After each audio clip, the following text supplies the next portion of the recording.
What's good, YouTube? DM Gaming here, guys, back with another Dragon Ball based video. And yes, we're talking about Tenkaichi, the new Tenkaichi that has been announced. We're excited to talk about it. I think the whole Dragon Ball community is excited to talk about it as well. So, guys, if you can, I want to grow this channel, man.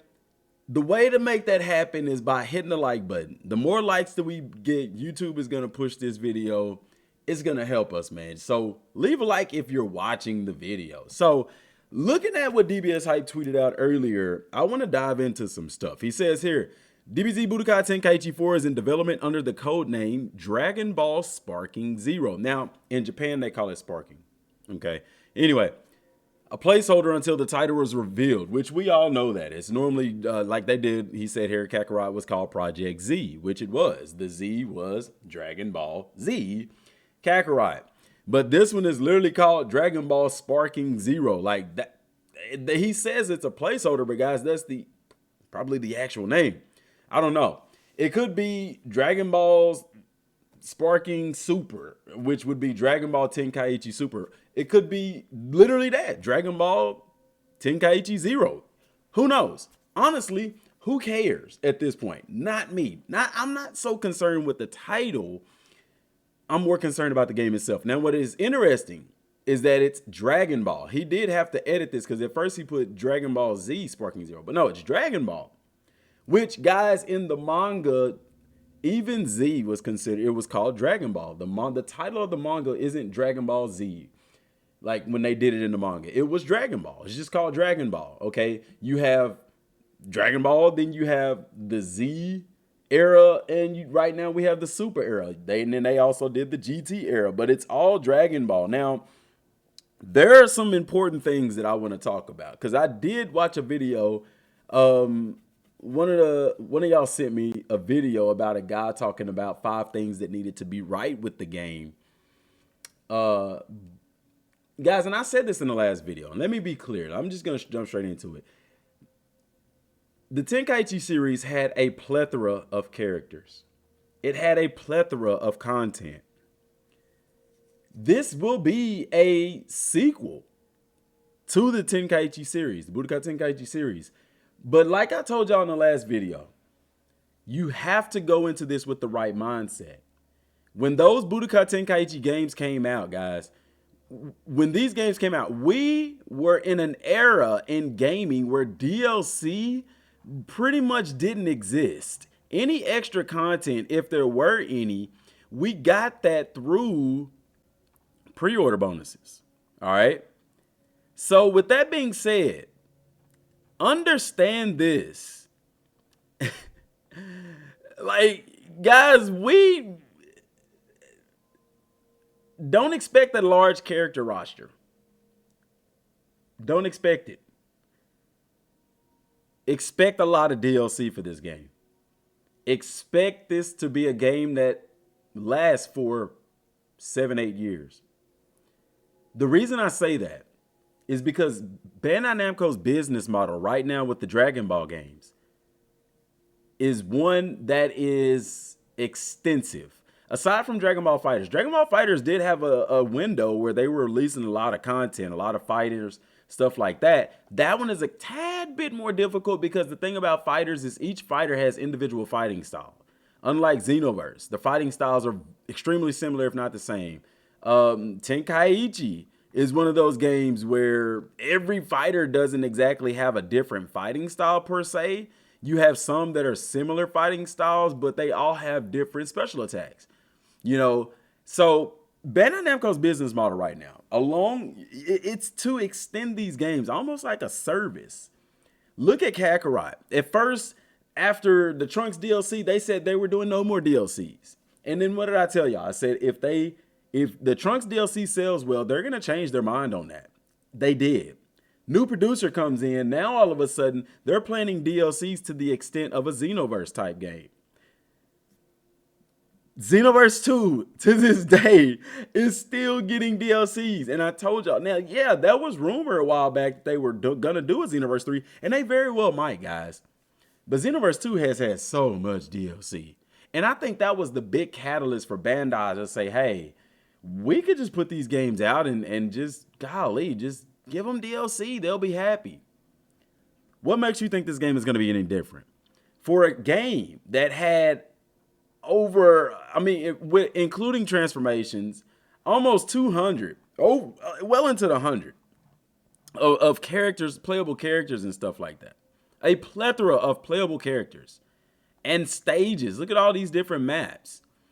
Guys, get your pocketbooks ready because I strongly believe that this will be a game that will start from Dragon Ball. Like story-wise, I think this game covers all of the sagas that Tenkaichi 3 covered. I believe that we'll get the Saiyan Saga, Frieza, we'll get all the Z sagas. I believe we'll get Dragon Ball, we'll get GT, we'll get some What Ifs, and we'll get Dragon Ball Super. Okay? But there is a high possibility that some of this stuff may be DLC. Okay? Because you got to understand this. Back when this game came out, DLC wasn't necessarily a thing. Not near like it is now. DLCs and microtransactions. So back then, guys, we got what we would call a complete game. This was a complete game. All you had to do was play through the game and unlock this stuff. Now, you play through games, you unlock a little bit, but the rest is sold through DLCs and season passes. I don't see them putting out this game and giving us everything in the game. So I'm going to tell you right now, get ready to be upset because it's going to happen. Pay attention to their business model. Let's look at it from the eyes of Bandai Namco, okay? Hey, people have been raving for Tenkaichi. People have been making mods and doing all this crazy stuff. It's amazing. Hey, let's put out a Tenkaichi game and let's save some of the content for DLC. Why? Because people are going to pay for it. Why would you put out a complete game when you can put out a good game with great content and hours of play and save some stuff for DLC? It makes perfect sense and it fits the business model. So I hope nobody's going into this thinking that we're going to have a roster of over 100 characters right out the gate, that we're going to have all of the sagas available right out the gate, that we're going to have, all these different battle modes and game modes and stuff right out the gate. I don't think that's going to be the case. This game could very easily go from Dragon Ball all the way through Dragon Ball Super. Dragon Ball Super is going to be a thing in this game. We already know that from the trailer. Thing about the trailer is Goku went Super Saiyan on Planet Namek, and people are like, oh, I don't remember. Goku never went Super Saiyan Blue on Namek. You're right. Paying attention to the trailer, guys, it's literally telling us, it's screaming to us. First of all, the trailer was there to attack us in our nostalgic, viable heart, okay?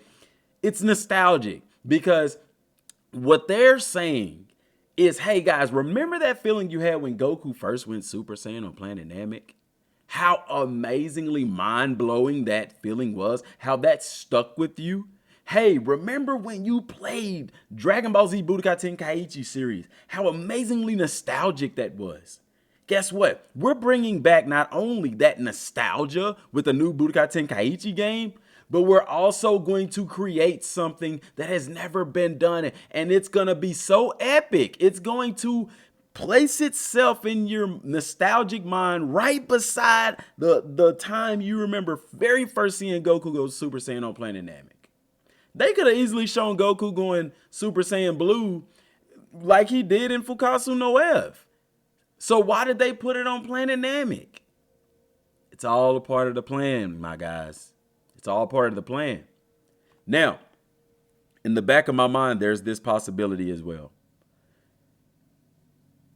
I've heard people throw around the word remaster.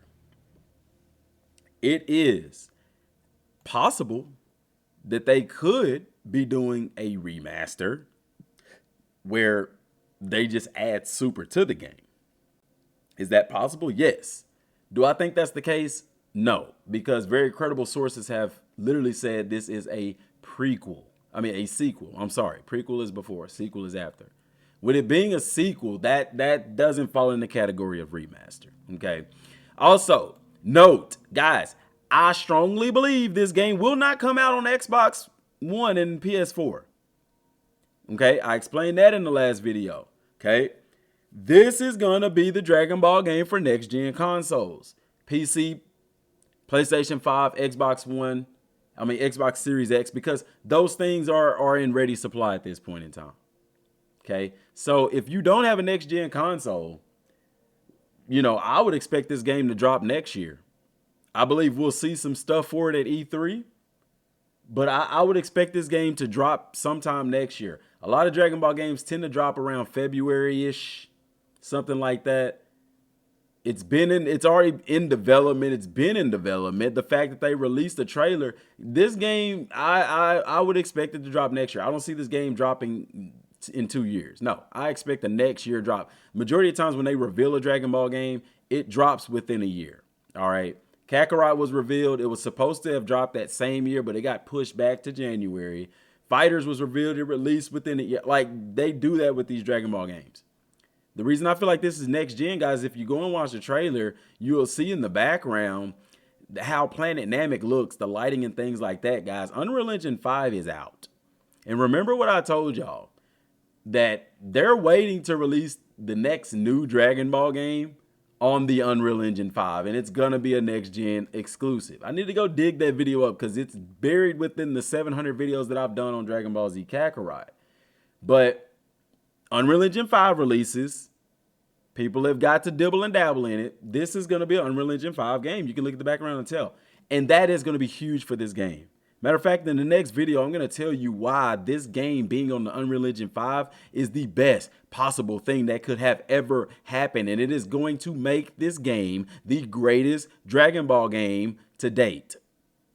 It is. Watch and see what I tell you. The things they're going to be able to do with this game in the Unreal Engine 5 is going to blow our minds. Look at the freaking trailer. Go back and look at the trailer for yourself, man. Go back. Matter of fact, let's go find the freaking trailer. Because, guys, I don't think people are quite grasping just how this is going to be, man. Like, let me find the trailer. Right here. Let's pull up this trailer, okay? It's 8 million views, guys. People are stoked about this. First of all, look at the grass. Look at the grass, look at the particle effects, and they're still able to maintain this type of animation is insane. The blades of grass are moving with him. Look at that. Watch this part at the end. The trees even blow back from his power up. People can say, oh, this is just a cutscene. I think this is something that we'll experience in game. Look at this background, guys. Look at the lighting. Okay. Look at the shading, the shadows. Even Goku right here. Look, he has a shadow, guys. All right. Even though it seems like the light source is more here, we could tell that the light source is back here. But from his character model, you know, it seems like the light source is on the wrong side. Look at Guru's tower in the background. That's the little mountain where Guru's at. Look at the level of detail in that. Look at the trees. You can see the leaves. You can see the blades of grass right here, like individual blades of grass that are moving independently of each other. This is Unreal Engine 5. Particle effects, guys. Like, look at that. See the movement and everything? Watch the movement on how, look, watch how everything just moves freely. You see that? Look at the rocks flying up, all that kind of stuff, guys. Unreal Engine 5. I would be hard pressed that this would not be in the Unreal Engine 5. You can even see detail in the mountains back here, guys. This is going to be freaking epic. However, like I said, expect DLC out the wazoo. So don't get this game when it comes out expecting everything that was in Tenkaichi 3 to be in this game, because that's not the society of gaming that we live in anymore. And that's not Bandai Namco's business model when it comes to Dragon Ball games. A lot of these characters and sagas are going to be locked behind DLC. Doesn't mean that the main game won't be great. Doesn't mean there won't be a lot of content out the gate. But I'm telling you to set proper expectations. Don't pop this game in and expect to play with Gohan, Beast, and them. I don't think that'll happen. I think there'll be DLC. It could fall into the movie category. So expect some, I would expect some of these additions to have some pretty dope things, but expect the season pass. Expect the season pass. You see what I'm saying?